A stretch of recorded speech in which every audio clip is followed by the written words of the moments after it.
Galnet News Digest, 22nd of January 3312. We read the news so you don't have to. In this week's news, the best mining ship in the galaxy enters general availability. The ceasefire holds in the Radica Enclave, and Distant Worlds prepares for the world of death.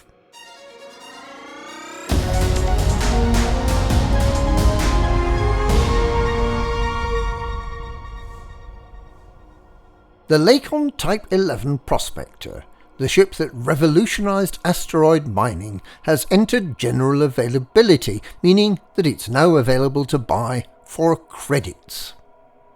For its asking price of 64 million credits, the Type-11 offers 4 dedicated mining hardpoints, along with 4 other flexible use hardpoints.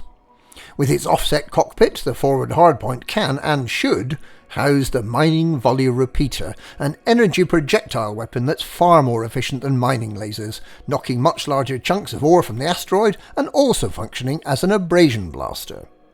The other must-have module is the Size 5 Mark II mining multi-limpet controller. This can manage more and faster collector limpets than any other solution. It's more practical to have a separate Prospector limpet controller so you don't get stuck unable to launch a Prospector because there are 14 collectors out. Radica have made space for a fighter hangar to provide air support if you get attacked by pirates.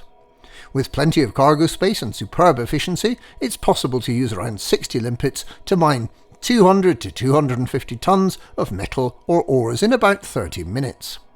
The Type-11 really has revolutionised mining.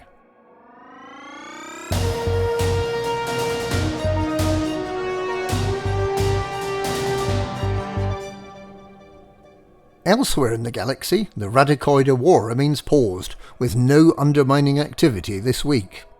The 3 unclaimed systems have gone to Pranavantal, Nakato'Kane and Denton Petraeus. Other than that, the only activity has been consolidating existing assets. With way more fortified systems than any other power, Simguru Pranavantal has the most powerful presence in the Enclave, but the remaining Imperial powers together hold a larger number of systems. If the ceasefire holds, October Consortium may need to rethink how they'll distribute any technology that uses the medicinal powers of the Radicoida trees.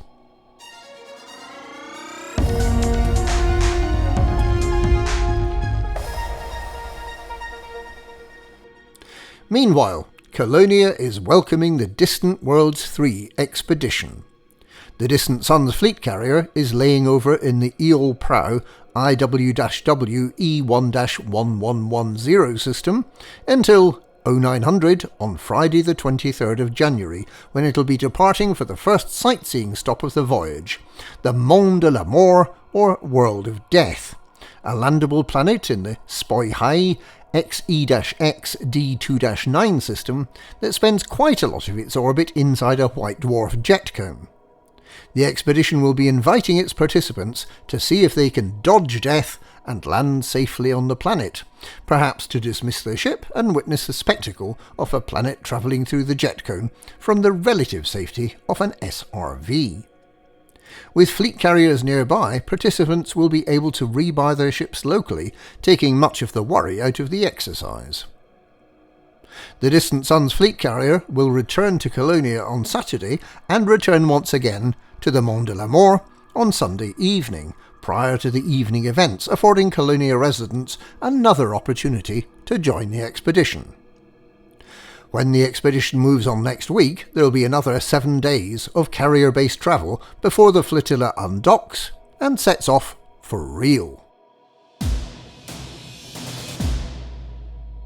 And that's this week's Galnet News. Galnet News, we read the news so you don't have to.